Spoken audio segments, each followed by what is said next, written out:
When your sweet tooth hungers for a candy bar, make our copycat Snickers bar. Place 1 cup of chocolate chips and 3 tablespoons of peanut butter in a double boiler. No double boiler? No problem. You can make your own double boiler with a saucepan and a heat-proof bowl that can sit on and slightly inside the saucepan. Just make sure the bowl doesn't touch the water in the saucepan. First things first, prepare a baking dish. Coat the bottom of the dish with cooking spray and line it with parchment paper. Pour the chocolate mixture into the prepared baking dish. Use a spatula to smooth it out evenly.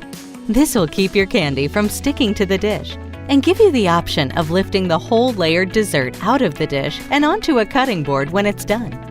Inspired by a treats affair, satisfy your craving with a homemade confection that tastes even better than the grocery store checkout line temptation. In a medium bowl, combine marshmallow fluff, peanut butter, and powdered sugar. Mix these ingredients until it forms a dough. Place the dough on top of the chocolate layer and use your fingers to evenly spread it out. Sprinkle with peanuts and gently press the peanuts into the dough. Voila! Layer 2. On to the caramel layer, also known as layer 3. Place caramels and cream in a saucepan and cook, stirring constantly until the caramel mixture is melted and smooth. Immediately pour the melted caramel over the dough and use the back of a wooden spoon to evenly spread it out.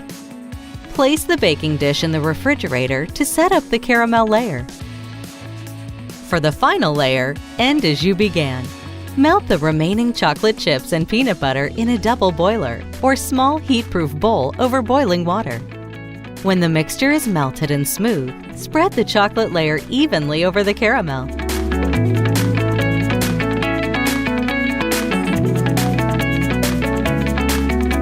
You've done it!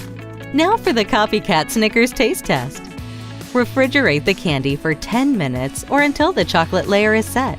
Using a sharp knife, cut the giant candy bar into smaller bars. Ready, set, close your eyes and take a bite. It's pure yum!